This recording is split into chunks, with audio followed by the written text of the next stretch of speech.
आज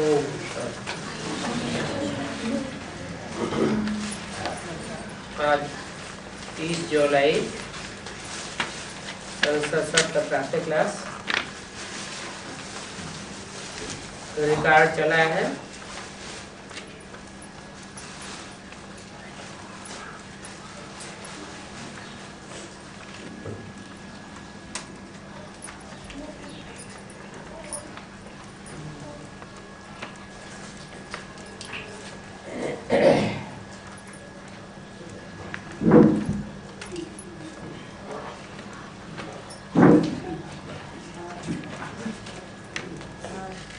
कौन आया है? ये गीत भक्ति मार्ग का।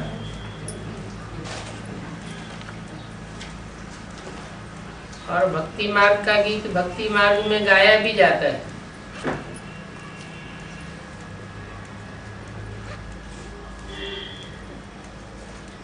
कहते हैं हम अंधेरे में हैं,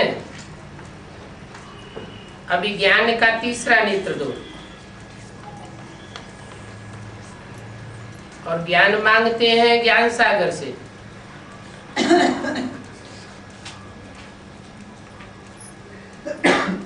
तो ज्ञान सागर के अलावा सब है अज्ञान अंधेरे में। भक्ति को अज्ञान कहा जाता है।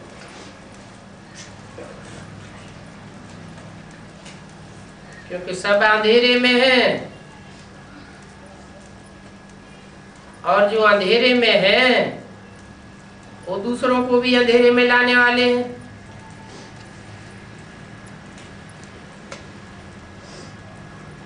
तो सबसे आता है अज्ञान, और ये ज्ञान सागर से आता है ज्ञान। फिर जब कलयुग का अंत होता है तो कहा जाता है कि सब अज्ञान के नींद में सोए हुए कुंभकर्ण, तुम चित्र भी दिखाते हो कुंभकर्ण का। बाप ने समझाया है ये भक्ति मार्ग है दुब्बन मार्ग। जितना जितना भक्ति के अंधेरे से निकलने की कोशिश करते हैं उतना और ही दुब्बन में दबते जाते हैं। इसको मृग तृष्णा का पानी कहते हैं।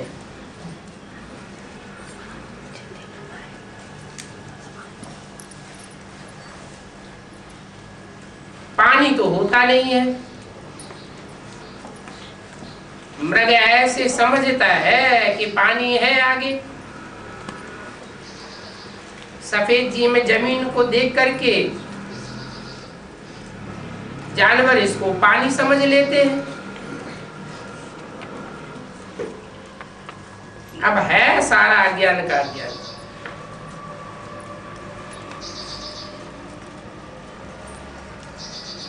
सिवाय ज्ञान सागर बाप के और कोई निकाल नहीं सकता है। और बाप कहते हैं ज्ञान तो बिल्कुल ही सिंपल है। वेद शास्त्र कितने भक्ति मार्ग में हैं, बहुत पढ़ते रहते हैं। और ज्ञान के नाम पर जो अज्ञान फैला हुआ है, कितना सूत मुझा हुआ है। बाप आकर के सूत को सुलझाते हैं।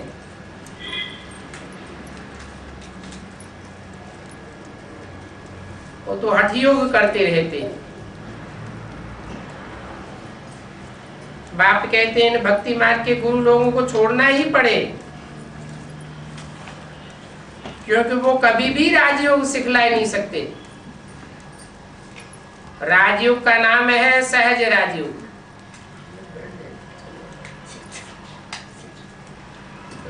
सुनो बैठो बैठो बैठो।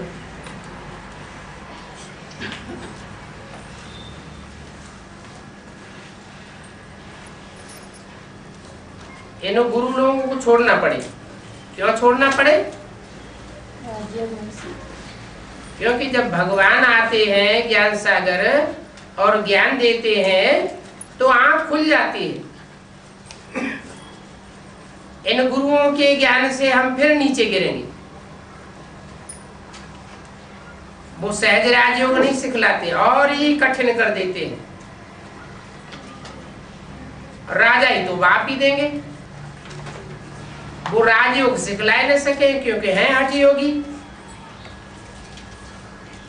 मनुष्य कोई भी मनुष्य को राजा ही नहीं दे सकता, क्योंकि मनुष्य सब दूसरों को बंधन में बांधने वाले हैं, खुद भी बंधन में फंसे हुए हैं और दूसरों को भी बंधन में बांधते हैं। एक बाप है जो स्वतंत्र रहता है और सबको स्वतंत्र कराता है। जो आधीन रहने वाले हैं कभी आधी अधिकारी बन ही नहीं सकते। बाप आकर के राजाई का अधिकार देते हैं। मनुष्य मनुष्य को राजा ही नहीं दे सकता। भक्ति मार्ग में जो राजाई प्राप्त करते हैं वो राजाई भी हिंसा के बल से प्राप्त करते हैं और अल्पकाल के लिए प्राप्त करते हैं। एक बाप ही है जो अहिंसा के बल से तुमको 21 जन्म के लिए राजाई देते हैं।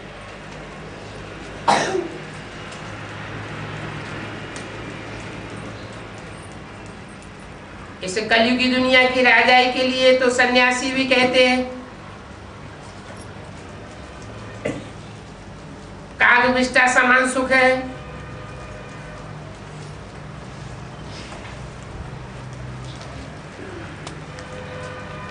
वो फिर भी समझते हैं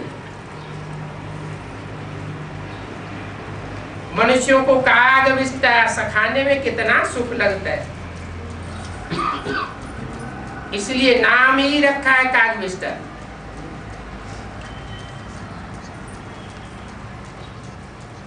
खुद जानते हैं तो घर बार छोड़ करके भागते हैं। ऐसे सन्यासियों को जो अपनी रचना को ही छोड़ करके भाग जाते हैं, उनका न तो गुरु करना चाहिए और न उनका मंत्र लेना चाहिए। ये ज्ञान सिवाय ज्ञान सागर बाप के और कोई दे ही नहीं सकता। जन्म जन्मांतर से भक्ति में फंसते चले आए। जो भी गुरु लोग हैं वो सब शास्त्रों की बातें सुनाते हैं। उनका अपने पास अपने मंथन से कोई ज्ञान नहीं निकलता। अभी देखो बाप को आकर के इस भक्ति मार्ग के दुब्बन से निकालने में कितनी मेहनत लगती है, कितना समझाना पड़ता है कि राजयोग बाप भगवान ही सिखलाते हैं। क्योंकि मनुष्य मनुष्य को पावन बना नहीं सकता। हर युग में मनुष्य सुख भोगने की आदत होने के कारण आत्मा नीचे ही गिरती रहती है, पतित ही होते रहते हैं। तो मनुष्य मनुष्य को पावन नहीं बना सकता। पतित पावन एक ही बाप है जो स्वयं कभी भी पतित नहीं बनता। पतितों के संग में आते हुए भी पतित नहीं बनता। पतित दुनिया में आता है तो भी पतित नहीं बनता। सब पतितों को पावन बनाता है।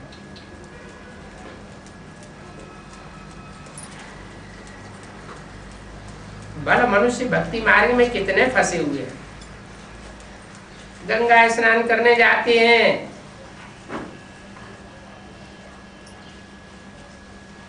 ऐसे भी नहीं है कि सब जरूर गंगा स्नान करते हैं। जिनकी श्रद्धा बैठी हुई है तो गंगा में स्नान करते हैं। गंगा नहीं होगी, जहां कहीं भी तालाब आदि देखेंगे तो उसको भी पतित पावन समझ लेते हैं। यहां भी देखो गौमुख है। अब पानी तो झरने से आता है, जैसे कुएं में पानी आता है तो झरने को या कुएं को पतित पावन थोड़े ही कहेंगे। मनुष्य समझ लेते हैं ये सभी तीर्थ है। बहुत मनुष्य जाकर के वहां भावना से स्नान आदि करते हैं। तो देखो कितनी एडल्ट्रेशन करप्शन है।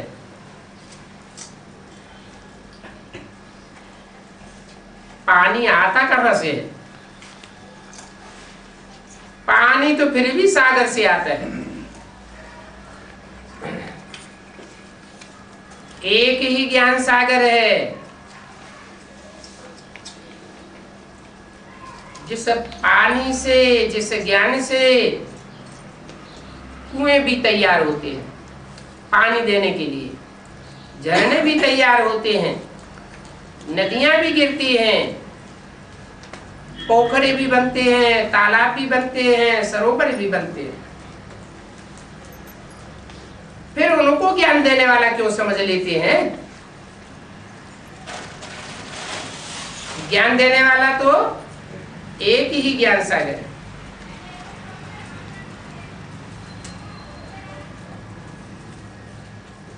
जहां जहां स्नान करने जाते हैं, स्नान कराते हैं, फिर दक्षिणा भी लेते हैं। तो देखो सबसे जास्ती करप्शन, एडल्ट्रेशन तो आजकल के विद्वान आदि में। ये विद्वान पंडित आचार्य, प्राइम मिनिस्टर, प्रेसिडेंट आदि सबके गुरु हैं। और ये नंबर 1 एडल्ट्रेटेड है। इसलिए अर्जुन को भी कहा जाता है, हे अर्जुन, इन वेद शास्त्रों से मैं नहीं मिलता, इनको छोड़ दे, इन गुरुओं को छोड़ दे, पूरा कागज बन जा।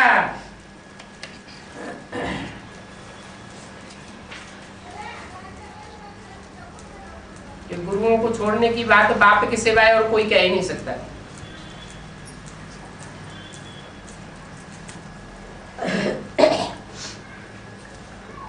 वो समझते हैं कि कृष्ण ने कहा, कृष्ण भगवान है कि गुरुओं को छोड़ो।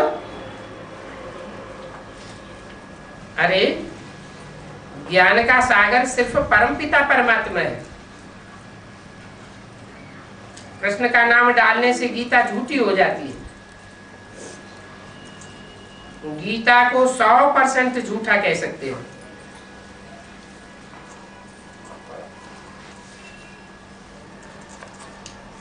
ये तो बिल्कुल बेकायदे है कि कृष्ण गीता का भगवान है।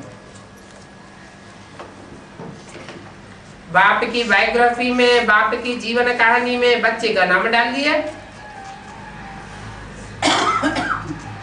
इससे क्या साबित हुआ कि यज्ञ के आदि में भी जो 300-400 भागी थी वो कृष्ण के पीछे भागी थी कि बाप के पीछे भागी थी? कृष्ण के पीछे भागी। कृष्ण उर्फ दादा लेखराज को भी ज्ञान किसने दिया था? बाप ने दिया था। ये सारी कहानी है प्रजापिता की। नाम किसका डाल दिया? कृष्ण का नाम डाल दिया। अभी तुम बच्चों को ये ज्ञान मिला है, तुम इतना बतलाते हो खोल करके तो भी तुम्हारे बनते नहीं है।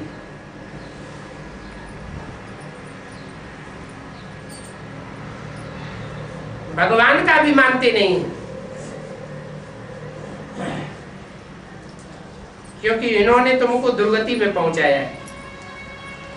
इनकी बुद्धि में क्यों नहीं बैठता?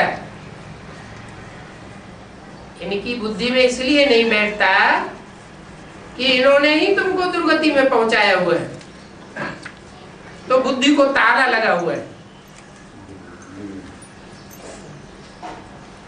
अब इन सब बातों का मनुष्यों को कैसे पता पड़े?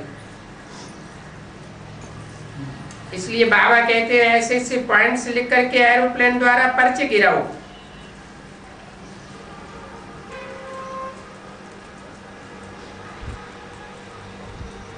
जैसे आजकल कहते हैं विश्व में शांति कैसे हो, कोई ने अच्छी राय दी तो उनको इनाम मिलते रहते हैं। अब वो इनाम लेने वाले देने वाले शांति तो स्थापन कर नहीं सके, दुनिया में और ही अशांति बढ़ती जाती है। आज विश्व में शांति कहाँ है? प्राइज देने वाले प्राइज दे देते हैं, लेने वाले प्राइज ले लेते हैं, शांति और ही बढ़ती जाती है। झूठी प्राइज देते हैं ना। अब तुम जानते हो कि विश्व में शांति होती है इस महाभारी महाभारत लड़ाई के बाद। इसे महाभारत लड़ाई क्यों कहते हैं? क्योंकि भारत में ही भगवान आते हैं। सच्चाई जब निकलती है तो झूठों को मिर्ची लगती है। तो भारत से ये लड़ाई शुरू होती है।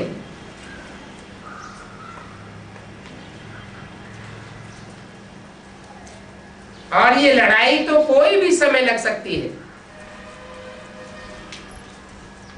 ऐसी तैयारियां हो रही हैं।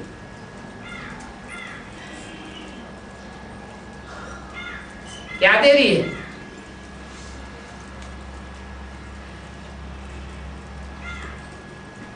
लड़ाई तो सामने खड़ी है, परंतु देरी क्यों हो रही है? सिर्फ तुम बच्चों की देरी है इस बात में। तुम बच्चे कर्मातीत अवस्था को पाए जावे तो लड़ाई शुरू हो जावे। तुम्हारे कर्म बंधन का हिसाब अटका हुआ है, इसमें ही मेहनत है कर्मातीत बनने में। तो बाप कहते हैं माम एकम याद करो।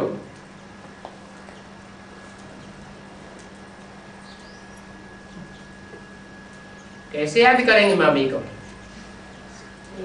जो कर्म बंधन अटके हुए हैं जिनके जिनके साथ, वो अपना हिसाब किताब लेने के लिए नहीं आवेंगे,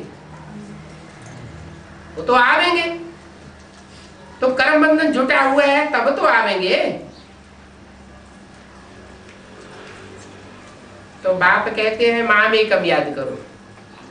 मुझे एक को याद करने की प्रैक्टिस पक्की हो जाएगी तो जिनके जिनके कर्म बंधन है वो सब कट जाएंगे।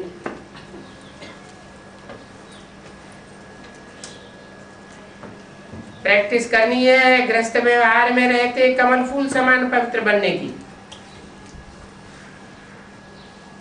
और ये सृष्टि के आदि मध्य अंत का ज्ञान भी सिमरण करते रहो। तुम लिख भी सकते हो, इस लड़ाई के बाद ड्रामा अनुसार कल पहले मुआफिक विश्व में शांति स्थापन हो जाएगी।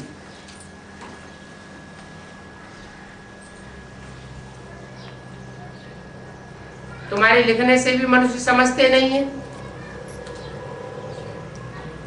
क्योंकि पत्थर बुद्धि है ना, उनकी बुद्धि में बैठता नहीं है कि आज भारत में कितना भेद फैला हुआ है।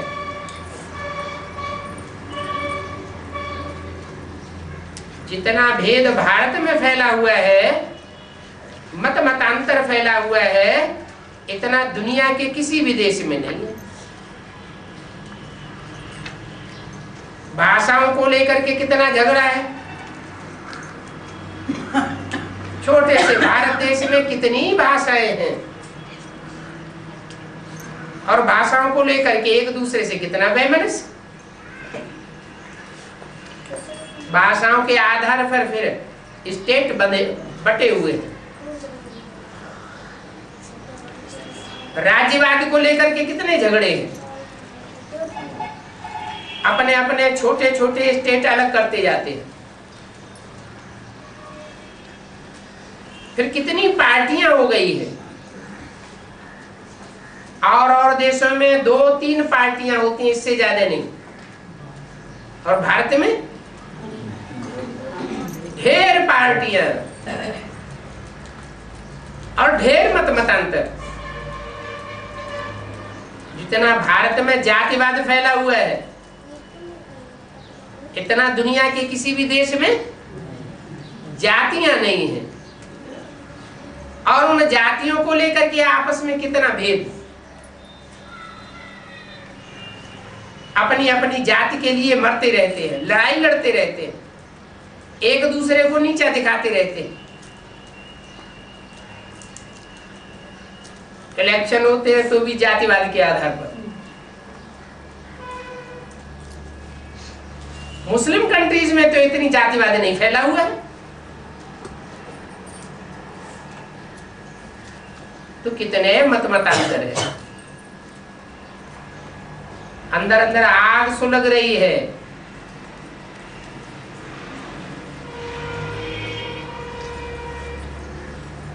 पूंजीवाद और समाजवाद का झगड़ा कितना फैला हुआ है। गरीब गरीब होते जाते हैं और साहूकार साहूकार होते जाते हैं।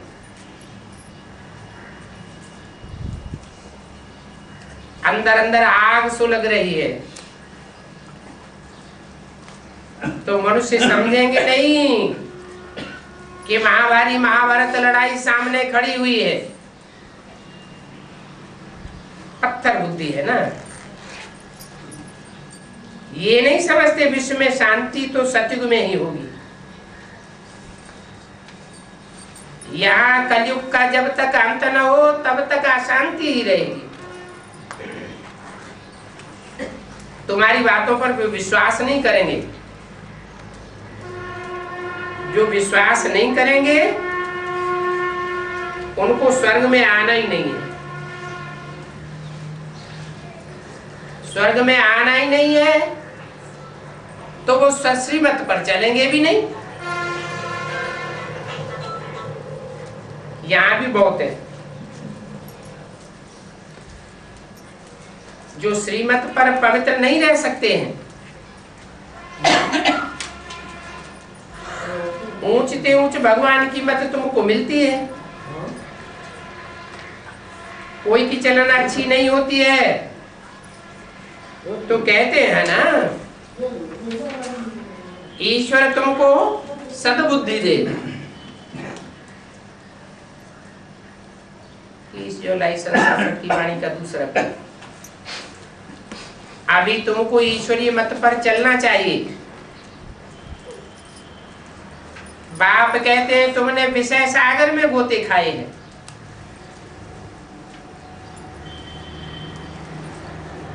किससे कहते हैं? तुमने ये शब्द किससे कहते हैं?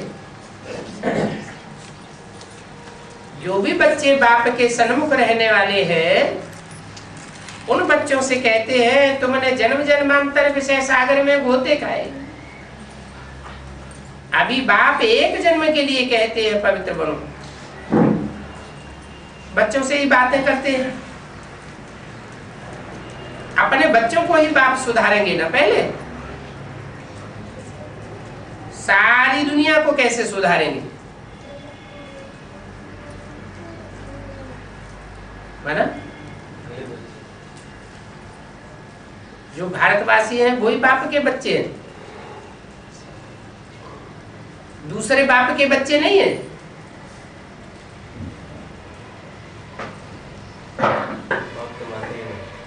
वो पूरे 84 जन्म लेते ही नहीं, 84 जन्म लेते ही नहीं तो अंत तक बाप के सन्मुख रहेंगे ही नहीं, क्योंकि पूरी श्रीमत पर चलते ही नहीं, बीच में ही फां हो जाएंगे।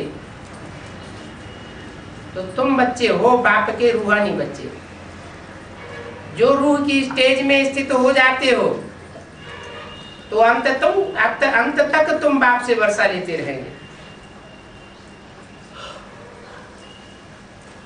बाहर वालों को कहेंगे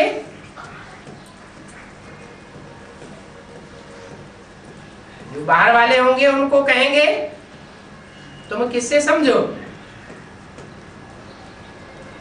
है?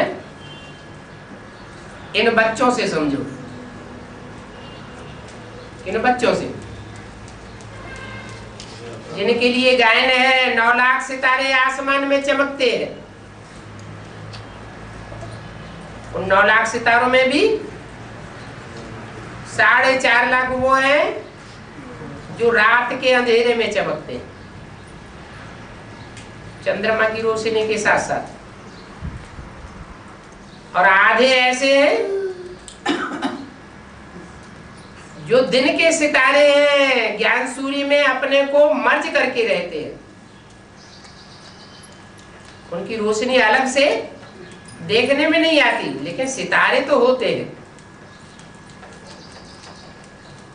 तो बाप कहते हैं मैं बाहर वालों को नहीं समझाऊंगा, अपने घर के बच्चों को समझाऊंगा। इसलिए कहते हैं बाप भगवान भारत में आते हैं, विदेशों में नहीं आते हैं। बाप बाहर वालों से बात ही नहीं कर सकते।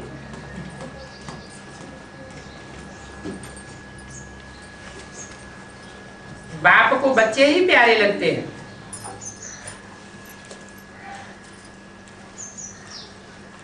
क्योंकि ये बच्चे हैं मातेले बच्चे, और वो हैं सौतेले बच्चे। कौन? जो विदेशी विधर्मी है वो हैं सौतेले बच्चे, और तुम हो मातेले बच्चे। सौतेले थोड़े ही प्यारे लगेंगे। लौकिक बाप भी सपूत बच्चों को ही धन देंगे, जो कपूत होंगे उनको थोड़े ही देंगे, और सब बच्चे फिर समान थोड़े ही होते हैं, नंबरवार बच्चे होते हैं। बाप भी कहते हैं जो मेरे बनते हैं मैं उनको ही वर्षा देता हूं,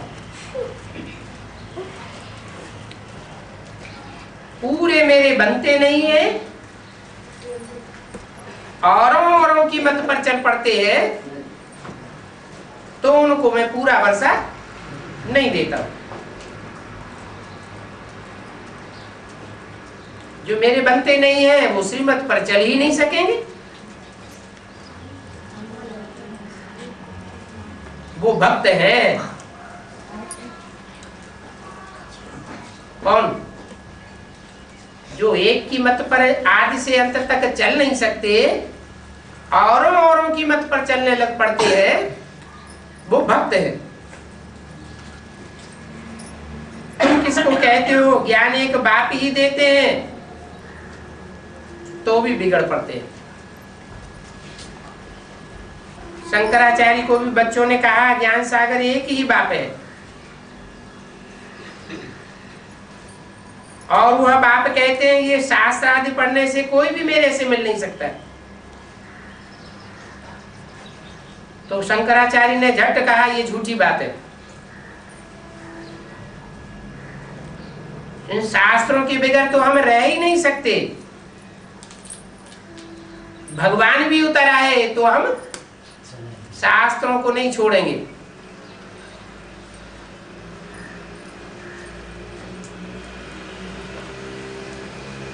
तो सब पुजारी ठहरे ना, क्यों? पूज्य कभी बनते नहीं हैं।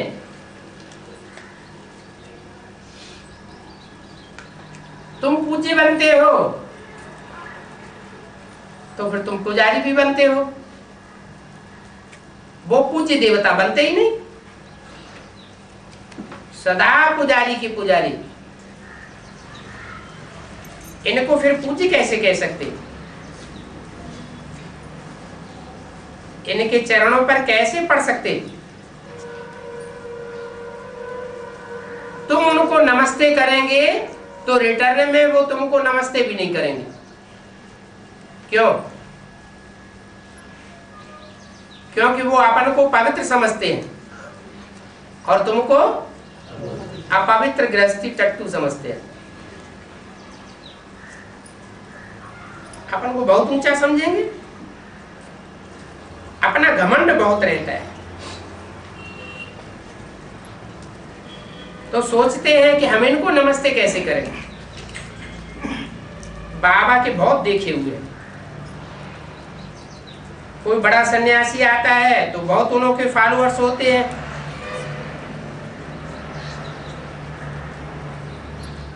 पंडे फिर पैसे इकट्ठे करते रहते हैं, सब अपनी अपनी ताकत के अनुसार उनको पैसे निकालते हैं। यहां बाप तो ऐसे नहीं कहेंगे कि चंदा करके पैसे इकट्ठे करो।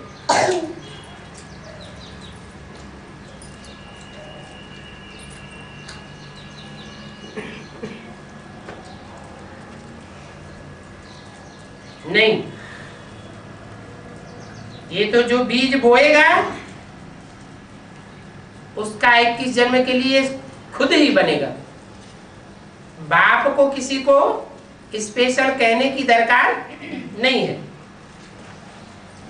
मनुष्य दान करते हैं तो समझते हैं हम ईश्वर अर्थ करते हैं। ईश्वर समर्पणम,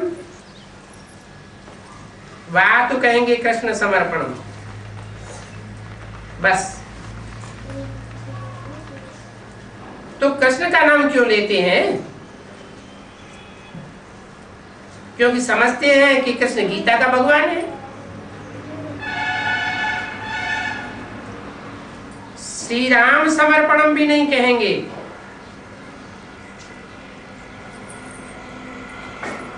ईश्वर या कृष्ण समर्पणम कहते हैं। जानते हैं फल देने वाला ईश्वर ही है। कोई साहूकार घर में जन्म लेते हैं तो कहते हैं आगे जन्म में बहुत दान पुण्य किए तो इस जन्म में साहूकार बना है। कोई दान पुण्य करने वाले राजा भी बन सकते हैं, परंतु वह उनकी राजाई है अल्पकाल कागविष्टा समान।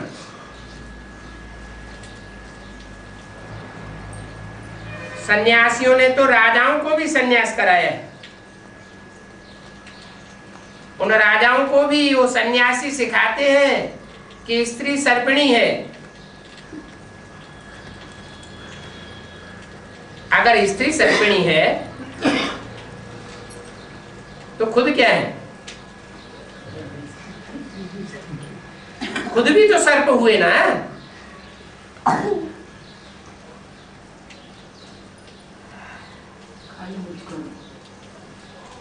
इसलिए द्रौपदी ने पुकारा है। ये दुशासन मुझे नग्न करते हैं। अभी भी अबलाएं बिचारी कितना पुकारती हैं, हमारी लाज रखो बाबा, हमको बहुत मारते हैं।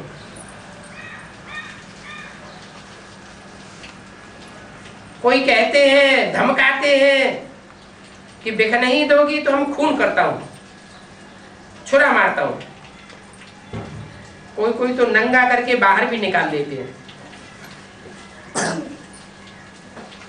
अब इन बातों की किनको रिपोर्ट करें?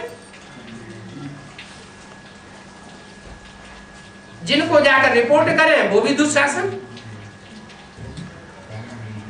कितना पुकारती हैं, बाबा सर्पों से हमको बचाओ, इस बंधन से छुड़ाओ। बाप कहते हैं ये बंधन तो अब हमेशा के लिए खलास होने ही है, फिर 21 जन्म तुम कभी ननद नहीं होंगे, वहां विकार होते ही नहीं, और इस मृत्युलोक में ये तुम्हारा अंतिम जन्म है।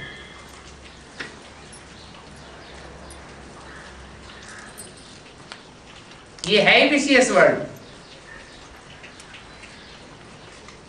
दूसरी बात बाप समझाते हैं कि देखो ये मनुष्य कितने अनाड़ी हैं।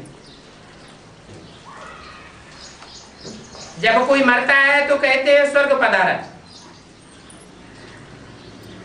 अरे इस दुनिया में स्वर्ग है ही कहां? ये तो सारी दुनिया में नरक ही नरक है। अगर कहते हैं कि स्वर्गवासी हुआ तो भी क्या साबित होता है? कहां था? नरक में था, तब तो कहते हैं स्वर्गवासी हुआ। परंतु किसी को सीधा कहो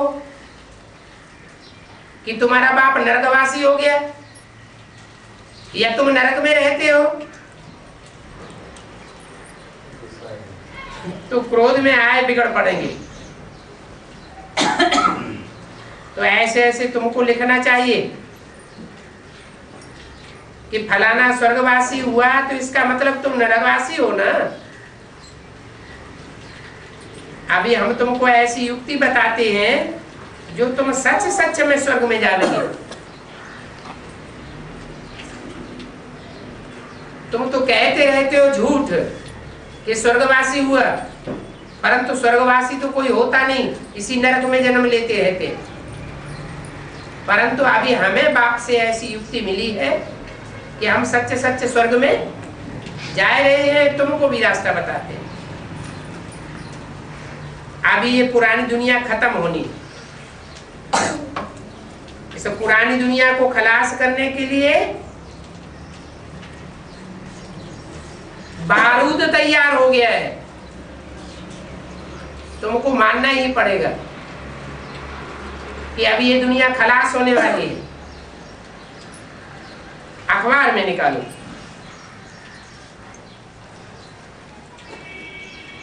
विश्व में शांति होने वाली है, इसके लिए भी बताओ। ये आखिरी लड़ाई है। इस अंतिम लड़ाई के बाद विश्व में शांति हो जाएगी, जैसे 5000 वर्ष पहले हुई थी। उनको याद दिलाओ, देखो महाभारत में भी लिखा हुआ है। वो मानते भी हैं कि 5000 वर्ष पहले महाभारत युद्ध हुआ था, परंतु गलती से कृष्ण को द्वापर में डाल दिया।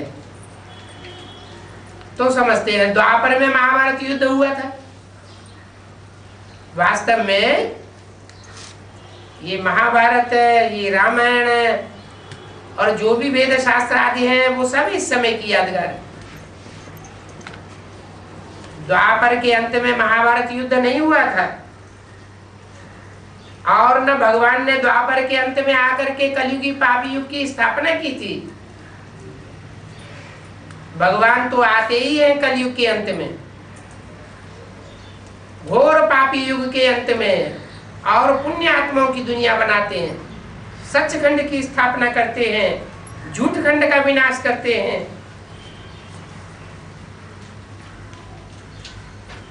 उस सचखंड में एक ही आदि सनातन देवी देवता धर्म था, तो कोई झगड़ा फसाद नहीं था।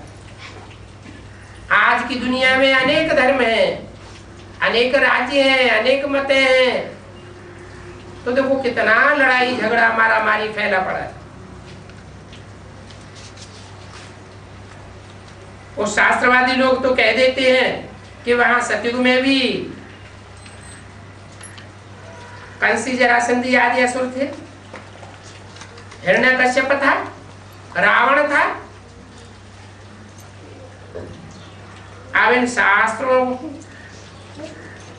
की बातों से कौन माथा मारे?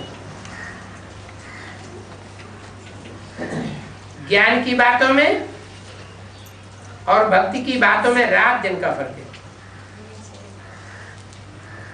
इतनी सहज सहज समझने की बातें हैं, वो भी नहीं समझते। किसकी बुद्धि में मुश्किल बैठती है। तो तुम बच्चों को ऐसे ऐसे स्लोगन बनाने चाहिए। इस महाभारत लड़ाई के बाद विश्व में शांति होनी है, ये भी तुम लिख सकते हो कि गीता में भूल करने से ही भारत का ये हाल हुआ है।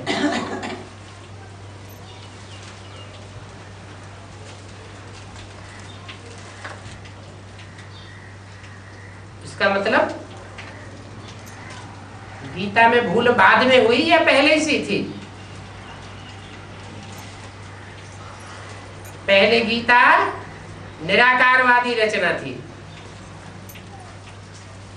दुनिया की हर चीज पहले सतो प्रधान होती है, बाद में तमो प्रधान होती है। तो ये शास्त्र भी जब बनना शुरू हुए थे तो पहले पहले सतो प्रधान थे। गीता शास्त्र में साकारी कृष्ण का नाम नहीं था, निराकारवादी रचना थी। यही कारण है कि गीता में ढेर श्लोक हैं जिनसे ये साबित होता है कि गीता का भगवान निराकार है। परंतु कृष्ण के पुजारियों ने उसमें कृष्ण का नाम डाल दिया।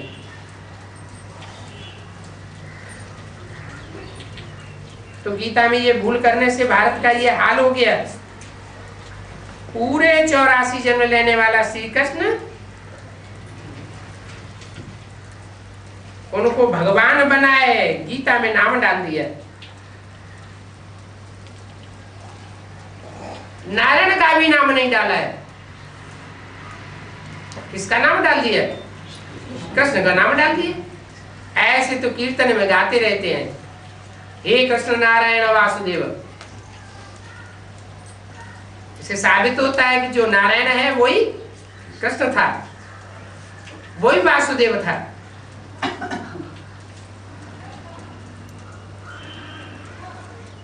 तो नारायण का भी नाम नहीं डाला है, उनका फिर कुछ दिन कम कहेंगे। कृष्ण के तो पूरे 84 जन्म होते हैं।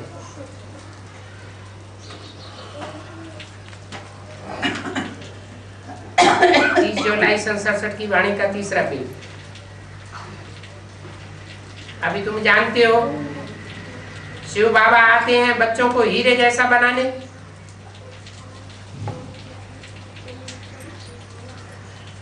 तो उनके लिए फिर डबली भी ऐसी होनी चाहिए।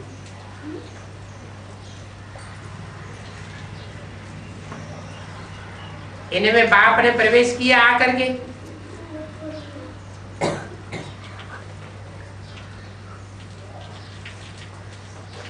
अब ये सोने का कैसे बने? तो फट से इनको साक्षात्कार कराया।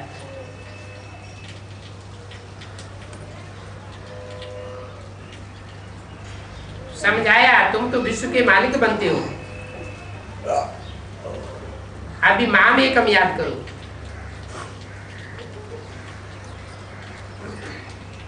पवित्र बनो। जट पवित्र होने लग पड़े।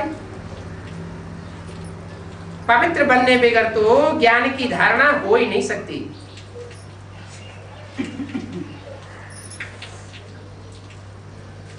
शेरनी के दूध के लिए सोने का बर्तन चाहिए,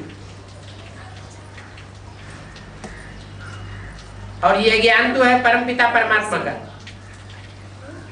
इसको धारण करने के लिए भी सोने का बर्तन चाहिए।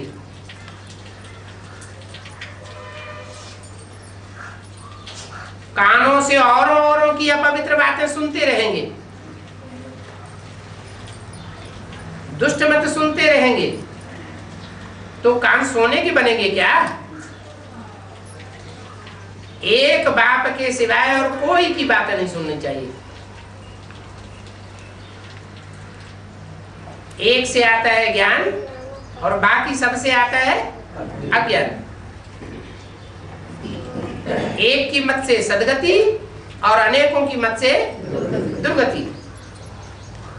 एक से सुनेंगे तो ज्ञान अव्यभिचारी बनेगा, कान भी अव्यभिचारी बनेंगे। इंद्रियों को कैसा बनाना है? व्यभिचारी बनाना है या अव्यभिचारी बनाना है? कान भी अव्यभिचारी बनेंगे जब हम एक की बात सुनेंगे।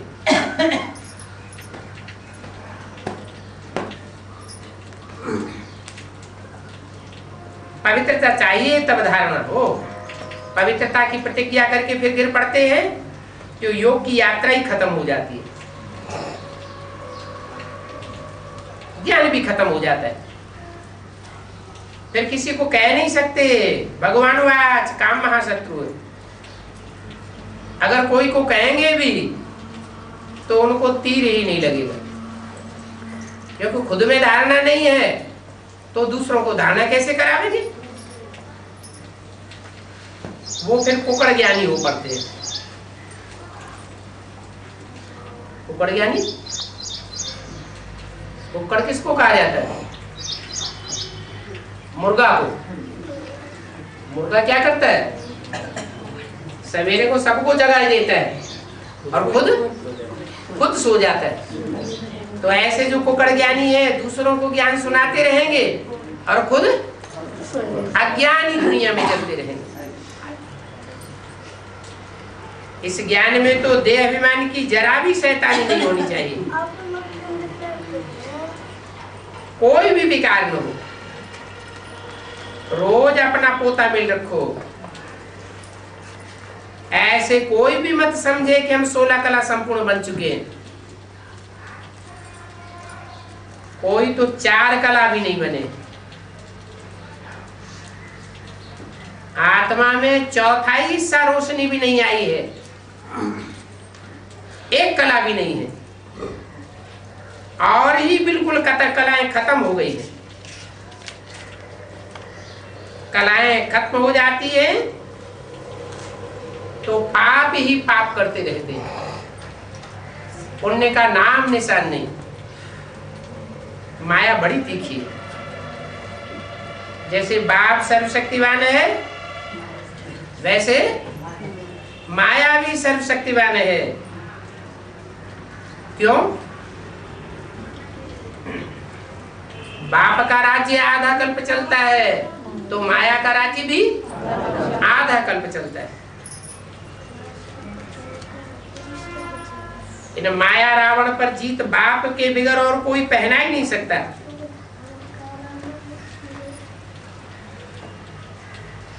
इतने बड़े बड़े धर्म पिता है, सन्यासी, पंडित, विद्वान, आचार्य हुए,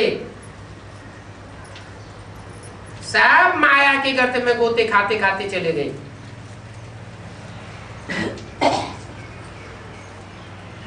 सन्यासी भी जाते हैं गंगा स्नान करने, जहां भी पानी देखा उसको गंगा समझ करके स्नान करते हैं। इतना झूठ, सच की रत्ती नहीं, कब सुधर ही नहीं सकते।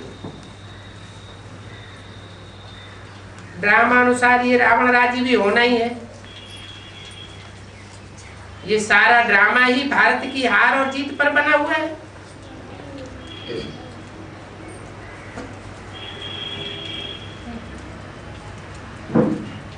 गाते भी हैं माया के हारे हार और माया के जीते जीत।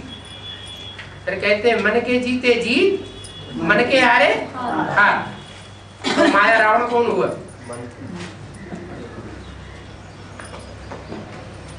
तो मन को अमन करना पड़े, प्रैक्टिस करनी पड़े। ये बातें बाप तुम बच्चों को समझाते। मुख्य है पवित्र होने की बात। बच्चियां लिखती हैं, बाबा हमको जबरदस्ती नग्न करते।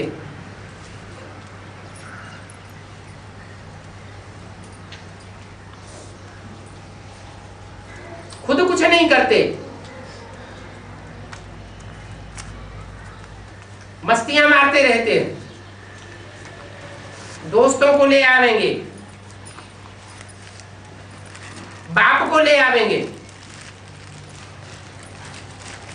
नग्न होने के लिए, मदद करने के लिए किनको ले आते हैं। सीढ़ी में दिखाया भी है, ससुर भी लाठी लेकर के आ जाते हैं, इनको बिख दो। तो बच्चियां लिखती हैं, ऐसी हालत में हम क्या करें?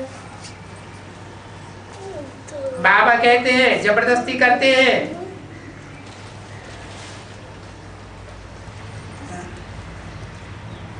तुम्हारे मन में, तुम्हारे दिल में बाप की याद भरी हुई है, तो जबरदस्ती करने के कारण तुम्हारे ऊपर कोई बोझा नहीं चढ़ेगा, कोई पाप नहीं। तुम तो अबला हो, शरीर से भी अबला हो, तो तुम परवश हो जाती हो। कोई तो दवाई खिला करके, बेहोश करके भी गंदा बना देते हैं। ये गंदी दुनिया है। गुरु भी खराब कर देते हैं। ऐसे ऐसे बाप हैं जो बच्ची को खराब कर देते हैं। बात मत पूछो। तो अभी बाप पवित्र बनाते हैं। बाप कहते हैं मैं पतितों को पावन बनाता हूं। बाकी शास्त्रों में पंडित कितनी कहानियां बैठ सुनाते हैं। पांडवों और कौरवों की लड़ाई, जुआ आदि बैठ दिखाई है। अब भगवान आकर जुआ बैठ सिखा देंगे।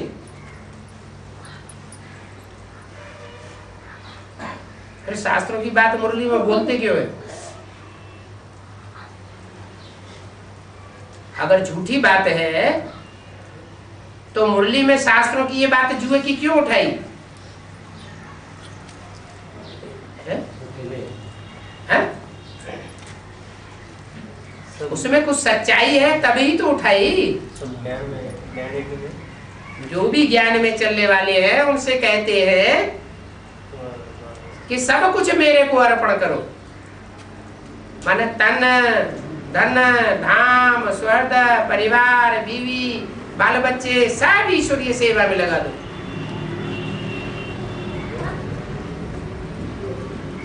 तो जो पांडव है वो तो सच्चाई से लगा देते हैं, और जो कौरव है वो क्या करते हैं? अपना तन, धन, धाम, स्वर्ग, परिवार, बीवी, बाल बच्चे अपनी मुट्ठी में रखते हैं, और पांडवों के भी अपने कंट्रोल में ले लेते हैं।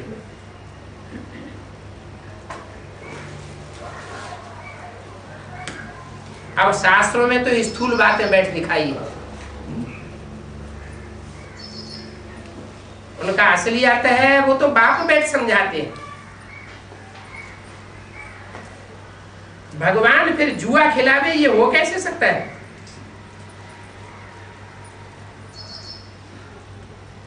राजयोग की पढ़ाई कोई ऐसी होती है क्या? दिखाते हैं युद्ध के मैदान में गीता ज्ञान सुनाया।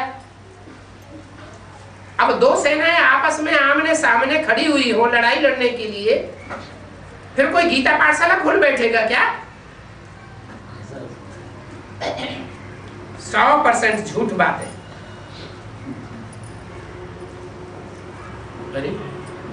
अगर 100% झूठ बात है, चित्रों में दिखाया है, बाप ने बोला है, फिर सच्चाई क्या है? अभी प्रैक्टिकल में जुआ भी खेला जा रहा है। भगवान बाप सिखाए रहे हैं ये बेहद का जुआ खेलो, तन धन धाम स्वर्ग परिवार सब ईश्वरीय सेवा में अर्पण कर दो।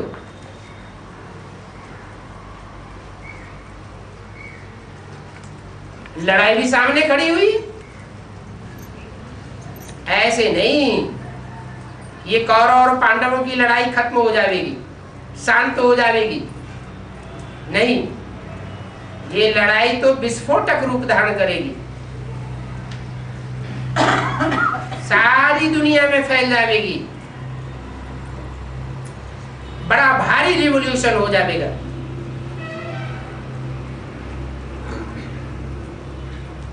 तो बाप समझाते हैं कि देखो कहां तो ऊंच ते ऊंच शिव बाबा और कहां पूरे 84 जन्म लेने वाला श्री कृष्ण।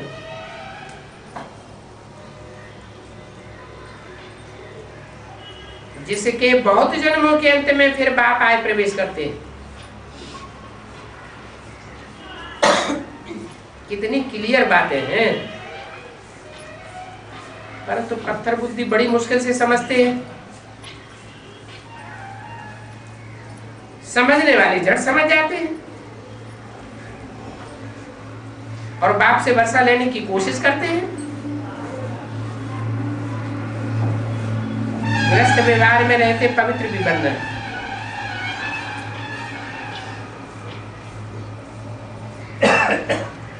सन्यासी लोग कहते हैं दोनों इकट्ठे रहते पवित्र हैं, ये तो हो नहीं सकता। वो किसका अनुभव सुनाते हैं?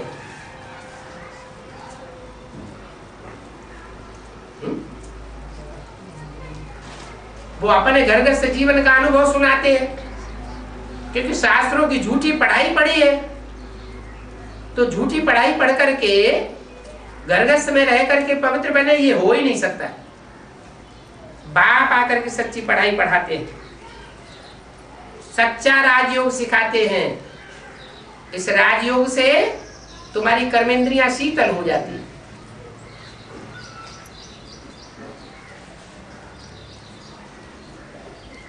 तो वो कहते हैं कि दोनों इकट्ठे रहते पवित्र कोई रह नहीं सकता।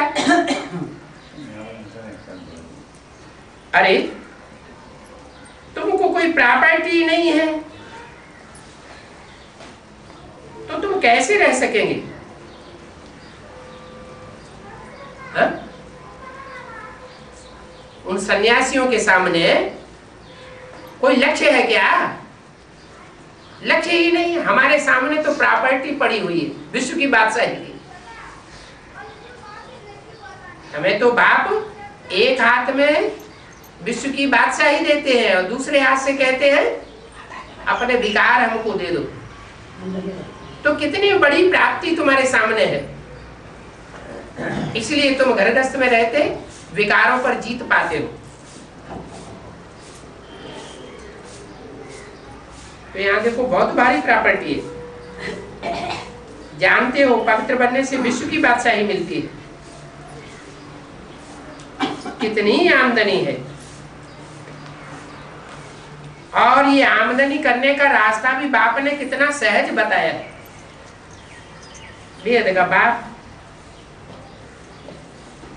कहते हैं मेरी खातिर कुल की रज्जा रखो।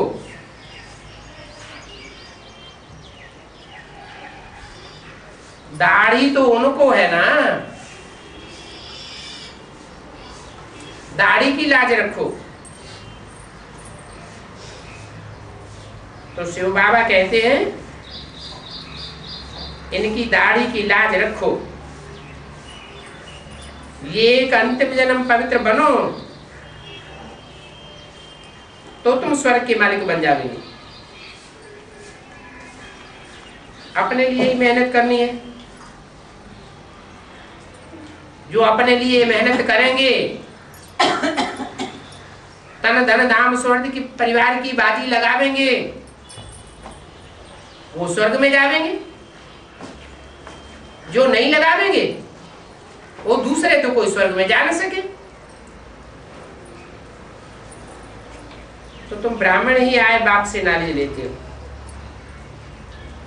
जो ब्रह्मा की औलाद ब्राह्मण बनते नहीं, वो बाप से नालिज लेते भी नहीं। ये राजधानी स्थापन हो रही है, उसमें सभी प्रकार के चाहिए। वहां वजीर आदि होते नहीं है। राजाओं में अपनी ताकत रहती है राय देने की। जो पावन राजाएं होते हैं उनकी बुद्धि पवित्र होती है। पतित राजाएं वजीर रखते हैं राय लेने के लिए। राजा को एक वजीर होता है। यहाँ तो देखो कितने वजीर मिनिस्टर आदि हो गए। पाई पैसे की बात में आपस में लड़ते ही रहते। अभी देखो बाप सभी झंझटों से तुमको छुड़ाए देते।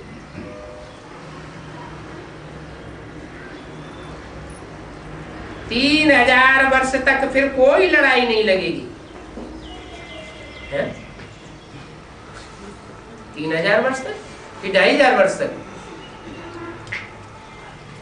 है? 2500 वर्ष तक लड़ाई नहीं लगेगी, 3000 वर्ष तक नहीं लगेगी। अरे रावण राज्य भी शुरुआत में सतो प्रधान होता है और अंत में तमो प्रधान बनता है। तो जब सतो प्रधान होता है तो कोई लड़ाई झगड़ा मारा मारी धर्म के आधार पर नहीं होती, राज्य के आधार पर नहीं होती। कोई जेल नहीं, कोर्ट आदि कुछ भी नहीं होगा। सुखी सुख। अब इसके लिए पुरुषार्थ करना है। तुम जानते हो मौत सिर पर खड़ा है। याद की यात्रा से विक्रमाजीत बनना है। तुम हो ही मैसेंजर। सत्य बाप का मैसेज देते हो कि मन मना भव। बाकी तो सभी भक्ति मार्ग के गुरु हैं। धर्म स्थापन करने वाले को गुरु कहना नंबर 1 नालायकी है।